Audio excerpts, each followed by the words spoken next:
नमस्कार विद्यार्थी व पालक मित्रांनो, आपल्या सर्वांचं स्वागत आहे विजन करिअर काउन्सिलिंग मध्ये. मी योगेश्वर गुट्टे, आपला एज्युकेशन आणि करिअर मेंटॉर. तर नीट UG 2025 परीक्षेचा निकाल आता लागलेला आहे. त्या निकालानंतर पुढे काय काय प्रोसेस असतात, कुठल्या कुठल्या ॲडमिशन प्रोसेस आहेत, त्यांचे कुठले कुठले पोर्टल्स आहेत, त्या पोर्टलमध्ये कुठल्या कुठल्या टाईपचे ॲडमिशन होतात, त्यात गव्हर्नमेंट, प्रायव्हेट, कोटा कुठला, ही सगळी माहिती आपण या व्हिडिओमध्ये पाहणार आहोत. यावर्षी नीटमध्ये चांगले मार्क्स आलेल्या विद्यार्थ्यांचं खूप खूप अभिनंदन, ज्यांना खूप चांगले मार्क्स आले. यावर्षी कट ऑफ आपण बघू शकतो की मागच्या वर्षीपेक्षा कमी येणार आहेत. कट ऑफचा अचूक अंदाज लवकरच आम्ही आपल्या ग्रुपवर टाकू. तरी अंदाजे जर सांगायचं झालं, आता मी या व्हिडिओमधून सगळ्यांना सांगू इच्छितो की 510च्या पुढे मोस्टली गव्हर्नमेंट ओपनच्या विद्यार्थ्यांसाठी 510च्या पुढे MBBS नक्की गव्हर्नमेंटचं लागेल. आणि 475 ते 480च्या दरम्यान सेमी गव्हर्नमेंट म्हणजे प्रायव्हेट MBBS आपल्याला नक्की लागणार आहे. बाकी कॅटेगरीचे कट ऑफ कॅटेगरीनुसार थोडे थोडे कमी होत जातील, पण ओपनचे आपण सांगितले 510 आणि 480 याला एकदम सेफ स्कोर म्हणता येईल. 510च्या पुढे गव्हर्नमेंट, 480च्या पुढे प्रायव्हेट.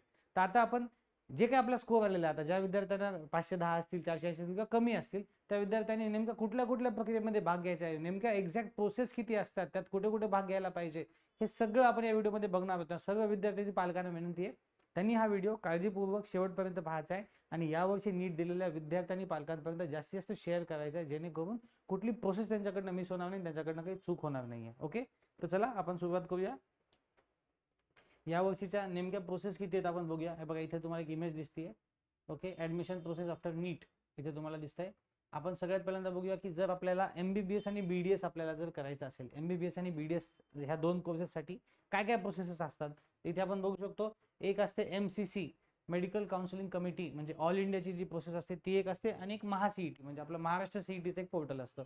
दोन पोर्टलवरनं MBBS आणि BDS चे ऍडमिशन केले जातात. ओके, MCCचं जे पोर्टल आहे ते आहे एम्स कॉलेजमध्ये, ज्यांना खूप चांगले मार्क्स पडलेले, ज्यांना एम्समध्ये जायचे, ज्यांना अलीगड मुस्लिम युनिव्हर्सिटीमध्ये जायचे, ज्यांना AFMC मध्ये जायचे, ज्यांना जिपमर मध्ये जायचे, ज्यांना बनारस हिंदू युनिव्हर्सिटीमध्ये जायचे, किंवा ज्यांना 15% ऑल इंडिया गव्हर्नमेंट कोटा, प्रत्येक गव्हर्नमेंट कॉलेजच्या 15%च्या सीट ऑल इंडियामधनं वाटप केल्या जातात. MCC म्हणजे ऑल इंडियाचे ऍडमिशन पोर्टल. सोबतच 100% डीम्ड कॉलेजच्या जागा, डीम्ड कॉलेजच्या सगळ्या जागा ह्या जर कुठून वाटप होत असतील तर त्या म्हणजे MCCच्या पोर्टलवरून होतात. तर जर आपल्याला खूप चांगले म्हणजे एम्स, AFMC, जिपमर, BHU वगैरे वगैरे किंवा गव्हर्नमेंट कोटासाठी पण खूप चांगले मार्क्स लागतात. यावर्षी अंदाजे 550 पेक्षा जास्त मार्क्स तुम्हाला ऑल इंडिया कोटातनं किंवा एम्ससाठी तुम्हाला लागतील. ओके, तर एक तर खूप चांगले मार्क्स असतील तर, किंवा डीम मध्ये जायचं म्हणजे आपल्याला कट ऑफ पेक्षा भरपूर कमी मार्क्स असतील तर, ह्या दोन केसमध्ये आपल्याला MCCच्या पोर्टलवर ऑल इंडिया कोटामधनं ही प्रोसेस करावी लागते. या प्रोसेसमध्ये डीम्ड कॉलेजच्या पूर्ण सीट्स, एम्सच्या पूर्ण सीट, AMU, AFMC, जिपमर, BHUच्या पूर्ण सीट, आणि 15% महाराष्ट्रातले जे शासकीय कॉलेज आहेत किंवा भारतातले जे शासकीय कॉलेजेस आहेत त्या सगळ्या कॉलेजेसच्या 15% जागांचं इथं वाटप होतं. पण 15% ऑल इंडिया गव्हर्नमेंटचा कट ऑफ जास्त असतो, तेव्हा जास्त मार्क्स असेल तरच इकडे जायचा विचार करायचा, कमी मार्क्स असतील तर आपल्या स्टेटमध्ये आपण फोकस करायचे. बाकी 85% स्टेट कोटातल्या गव्हर्नमेंट आणि प्रायव्हेट कॉलेजच्या जागा कुठनं वाटप होतात, मेजॉरिटी ऑफ द सीट्स आपल्या इकडनं वाटप होतात, महाCET या पोर्टलवरनं वाटप होतात. तेव्हा हे सगळ्यात महत्त्वाचं आहे. सगळ्यांनी, मेजॉरिटी ऑफ द मुलांनी महाराष्ट्राचंच का प्रोसिजर करायचं असतं, पण ज्यांना खूप चांगले मार्क्स आहेत ते ऑल इंडियाचं MCचं प्रोसेस करू शकतात, किंवा डीम मध्ये जाणारे विद्यार्थी ते प्रोसेस करू शकतात. हे झालं MBBS आणि BDS. एकदम सोप्या म्हणजे एकदम कमी वेळेमध्ये तुम्हाला एक्सप्लेन केलेलं आहे. एकदम सिंपल आहे. आपल्याला काय करायचं आहे, ज्यांना थोडेसे कमी मार्क्स आहेत म्हणजे आता MBBS ला लागत नाही तर मेजॉरिटी मुलांनी महाCET वर नोंदणी करून घ्यायची. आपण बाकीच्या कोर्सेससाठी तिथे प्रयत्न करून पाहायचा आहे. ओके, चलो आता आपण बघूया पुढचं जे आहे ते, that is BMS, BHMS, BUMS. आता BUMS चे इन्क्वायरी फार कमी असतात म्हणून मी ते BUMS लिहिलेलं नाहीये. आता बघा, जर तुम्हाला BMS करायचं असेल तर BMS करण्यासाठी आपल्याकडे काय काय कुठला कुठला कोटा असतो आपण बघूया. सगळ्यात पहिल्यांदा जसा MBBS साठी आपल्याकडे MCC होता, तसा BMS चा ऑल इंडिया कोटा जो वाटप केला जातो that is from AACCC, all India Ayush counselling committee असं त्याचं नाव आहे. याच्यामध्ये आयुष म्हणजे BMS आणि BHMS चे डीम्ड कॉलेजेस, सेंट्रल युनिव्हर्सिटी, जसं आपल्याकडे एम्स आहे MBBS साठी, तसं आयुर्वेदामध्ये पण काही सेंट्रल युनिव्हर्सिटीमध्ये BMS कोर्स आहे. त्या central universities plus 15% all India quota government BMS BHMS colleges सीटचं जे वाटप आहे ते AACCC वरनं केलं जातं. म्हणजे इथे पण तुम्हाला चांगले मार्क्स असतील किंवा डीम मध्ये BMS करायचं असेल तर तुम्हाला AACCC ऑल इंडिया कोटामध्ये जायचे. एल्स महाराष्ट्रामध्ये आपल्याकडे दोन पोर्टल आहेत. बघा, इथे MBBS मध्ये काय होतं, एकच पोर्टल होतं महाCETचं, पण इथे महाCETचं पोर्टल आहे, सोबत अजून एक पोर्टल आपल्याकडे आहे. महाCET वर दोन लिंक असतात, त्या म्हणजे काय, एक महासीईटीचं म्हणजे मेन जिथं 85% स्टेट कोटा प्रायव्हेट कोटा सगळ्यांचं वाटप होतं. जसं एमबीबीएसचं हे आहे, हे दोन इंटरलिंक्ड आहेत असं आपण म्हणू शकतो. हे दोन्ही सेमच आहेत. इथं तुम्ही एमबीबीएस बीडी साठी पण इथे अप्लाय करू शकता, सेम बीएमएस बीएचएमएस साठी पण इथे अप्लाय करू शकता. पण बीएमएस मध्ये जर तुम्हाला थोडे कमी मार्क्स असतील, म्हणजे कट ऑफ अंदाजे आता बघितला आपण 350 350चा अंदाज देतोय, पण त्याच्या जवळपास किंवा त्याच्यापेक्षा कमी मार्क्स असतील तर काय करायचंय, 15% प्रायव्हेटचा ऑल इंडिया कोटा जो आहे तो देखील वेगळ्या प्रकारे वाटप केला जातो, त्याला वेगळं अप्लाय करावं लागतं. म्हणजे जर बीएमएस करायचं असेल तर आपण 3 पोर्टलवर चौकशी करू शकतो. एक आपलं महासीईटीचं मेन पोर्टल, महासीईटीवरच एक 15% प्रायव्हेट प्रायव्हेट कॉलेजच्या डिस्ट्रीब्युशनचं एक लिंक असते, तिथं तुम्हाला नोंदणी करावी लागते. त्या नोंदणीसाठी थोडीशी डिपॉझिट असतं, 52,000 दरवर्षी लागतात. यावर्षी माहित नाही किती लागतील ते, पण 52,000 म्हणजे 50,000 डिपॉझिट, 2,000 त्यांची फीस असते. त्याचे 2च राऊंड होतात. ते बाकी सगळ्या प्रोसेसमध्ये भरपूर राऊंड होतात, 3 4 5 7 10 पर्यंत राऊंड होतात. एमबीबीएसचे पण भरपूर राऊंड होत असतात, पण ह्या प्रोसेसचे फक्त 2 राऊंड होतात 15% प्रायव्हेटचे. तर ज्यांना बीएमएस करायचं आहे त्यांनी नक्की ह्या 2 प्रोसेसमध्ये विचार करायचा आहे, महासीईटीचं आणि 15% ऑल इंडिया कोटा प्रायव्हेट, ते पण महासीईटीवरच असतं, पण त्याला वेगळं अप्लाय करावं लागतं. त्याची वेगळी काउन्सिलिंग फीस, त्याची वेगळी रजिस्ट्रेशन फीस आपल्याला पे करावी लागते, त्याचं वेगळं डिपॉझिट आहे. इथे काही डिपॉझिट आहे का? महासीईटीवर फक्त 1,000 रुपये लागतात स्टेट कोटासाठी आणि 6,000 रुपये लागतात मॅनेजमेंट कोटासाठी. ओके, तर हे बीएमएस साठी आपल्याकडे 3 पोर्टल उपलब्ध आहेत. बीएमएस करायचं असेल तर तिन्हीकडे बघायचं, AA-CCC मध्ये लागतंय का बघायचं, नाहीतर 15% प्रायव्हेट मध्ये लागतंय का बघायचं, एल्स महासीईटीवर आपण प्रयत्न करतोच. ठीक आहे, आता पुढचं, ह्या 2 कोर्सेसमध्ये जर नसेल झालं तर पुढचे कुठले कुठले कोर्सेस आहेत आपल्याकडे?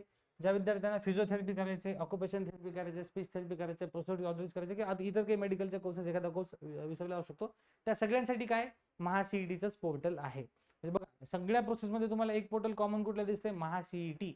महासीईटीवर सगळ्यांनी नोंदणी करणं गरजेचं आहे, तिथून तुम्हाला वेगवेगळ्या कोर्ससाठी जाता येतं. आता हे महासीईटीवर 45% स्टेट कोटा, गव्हर्नमेंट आणि प्रायव्हेट कॉलेजचं, या सगळ्या कॉलेजचं वाटप केलं जातं. यामध्ये नवीन बघा, BNYS bachelor of naturopathy and yoga science नावाचा कोर्स आता नव्याने आलेला आहे. 2025 मध्ये तो कोर्स आला आणि 24च्या मार्क्सवरच त्याचं ऍडमिशन झालेलं आहे. यावर्षी देखील नीटच्या मार्क्सवर त्याचं ऍडमिशन तुम्ही घेऊ शकतात. हा एक म्हणजे अनएक्सप्लोर्ड कोर्स आहे, अजून याच्याबद्दल खूप जास्त माहिती आपल्याकडे नाहीये, पण लवकरच आपण एक BNYS बद्दल एक सेमिनार ऑर्गनाईज करणार आहोत, एक वेबिनार आपण ऑर्गनाईज करणार आहोत. तिथे 3 ते 4 दिवसामध्ये तो वेबिनार असणार आहे. त्याची लिंक आपण आपल्या टेलिग्राम चॅनलवरती, आपल्या व्हॉट्सअप ग्रुपवरती आपण टाकू. सर्व विद्यार्थी पालकांना ज्यांना BNYS बद्दल माहिती घ्यायची आहे ते विद्यार्थ्यांसाठी आपण एक सेमिनार अरेंज करतोय लवकर 3 ते 4 दिवसामध्ये, किंवा मे बी उद्या सोमवारी आपण तो सेमिनार अरेंज करणार आहेत. तर त्यासाठी पण तुम्हाला महासीईटीवरच नोंदणी करायची असते. आता इथे बघा, ह्या इमेजमध्ये तुम्ही बघाल की सर आता प्रत्येक प्रोसेससाठी वेगळी करायची का? बघा, महासीईटीसाठी वेगळी वेगळी नोंदणी करायची गरज नाही. जरी तुम्हाला एमबीबीएस करायचं असेल, बीएमएस करायचं असेल, फिजिओथेरपी करायचं असेल, तरी तुम्हाला सगळ्यांसाठी महासीईटीवर एकच नोंदणी करावी लागते.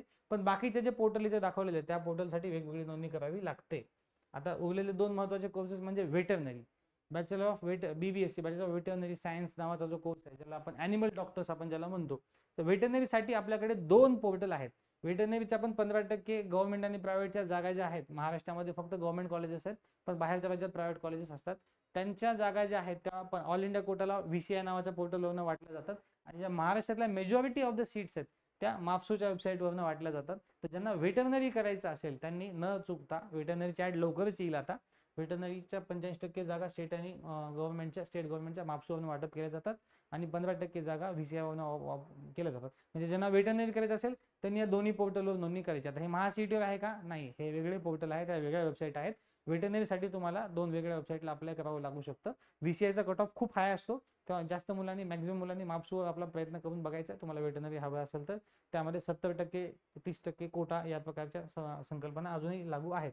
शेवटचा आणि महत्त्वाचा कोर्स म्हणजे बरेच विद्यार्थ्यांना यावर्षी नव्याने नर्सिंग CET घेण्यात आली. बघा, नर्सिंग याच्या आधी काय होतं, बरेच वर्ष आधी नीटवर होतं, नंतर ते बोर्डच्या पर्सेंटेजवर आलं, पण आता गेले 2 वर्ष झालं नर्सिंगची वेगळी CET घेण्यात येते. जर तुम्हाला नर्सिंग करायचं असेल तर तुम्हाला पहिलं आहे की तुम्ही नीट वगैरे नाही, पण तुम्ही नर्सिंग CET दिलेली पाहिजे, तर तुम्ही BSc nursing ANM GNM admission घेऊ शकतात. पण त्याची नोंदणी तुम्हाला महासीईटी वरतीच करायची. महासीईटी नर्सिंगची वेगळी लिंक येते, तिथे तुम्हाला नर्सिंगचं नोंदणी करावी लागते.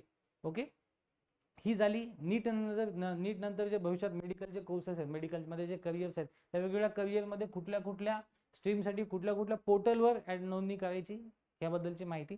आता ज्या विद्यार्थ्यांना MBBS BDS BMS एक्सप्लोर करायचे त्यांनी एवढ्या सगळ्या प्रोसेसकडे लक्ष देणं गरजेचं आहे. ज्यांना फिजिओथेरपी करायचं आहे त्यांनी एवढ्याच प्रोसेसकडे लक्ष देणं गरजेचं आहे. पण ज्यांना व्हेटरनरी करायचं आहे त्यांनी मात्र मापसू आणि VCI किंवा नर्सिंग करायचं त्यांनी नर्सिंगचं वेगळं CET देऊन वेगळ्या ह्याच्यावर नोंदणी करून प्रोसिजर करणं गरजेचं आहे. आपल्याकडे या सगळ्या काउन्सिलिंग केल्या जातात, यांची वेगवेगळी फीस आकारली जाते. ज्यांना ज्या काउन्सिलिंगमध्ये जायचे त्यांनी आधी त्याच्याबद्दल क्लॅरिटी घेणं गरजेचं आहे आणि त्यानंतर आपल्याला सांगणं गरजेचं आहे की सर आम्हाला एवढे मार्क्स येतात, एवढ्या मार्क्सवरून कुठल्या कुठल्या प्रोसेसमध्ये भाग घ्यायला पाहिजे. जर तुम्हाला BMS करायचं असेल तर मी सर्व विद्यार्थ्यांना सांगेल तुम्ही 15% महाराष्ट्राचा जो प्रायव्हेट कोटा आहे हा 15% आणि स्टेटचा महासिटीचा 85% या दोन्हीमध्ये तुम्ही प्रयत्न करायला हरकत नाही.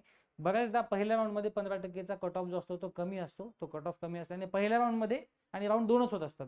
पहिल्या राऊंडमध्ये कट ऑफ कमी असल्यामुळे असं होऊ शकतं की एक तर तुम्हाला 85 मधनं कॉलेज मिळत नव्हतं पण 15 मधनं मिळतंय, किंवा दोन्ही मधनं कॉलेज मिळते पण 15 मधनं चांगलं मिळते. ह्याचा ड्रॉबॅक काय आहे काय नाही आपण नंतर बघूया. सध्या काही ड्रॉबॅक म्हणजे फक्त 15% मध्ये ऍडमिशन घेताना फीस पूर्ण भरावी लागू शकते. 85 मध्ये फीस कमी आकारली जाते, म्हणजे भरतानाच कमी भरायची असते. 15% मध्ये स्कॉलरशिप नंतर मिळते असं युजली होतं. 15% मध्ये 85% मध्ये स्कॉलरशिप तुम्हाला ऍडमिशन घेताना स्कॉलरशिप वगळूनच फीस भरावी लागते. ओके, तर ही झाली मेडिकल नीटच्या निकालानंतर वेगवेगळ्या कुठल्या प्रवेश प्रक्रिया आहेत, त्यामध्ये कुठले कुठले पोर्टल आहेत, त्यामध्ये कुठल्या कुठल्या प्रोसेस होते याबद्दलची माहिती. मेडिकल ऍडमिशनच्या अशाच महत्त्वपूर्ण अपडेटसाठी वेळोवेळी पाहत राहा विजन करिअर काउन्सिल. थँक्यू.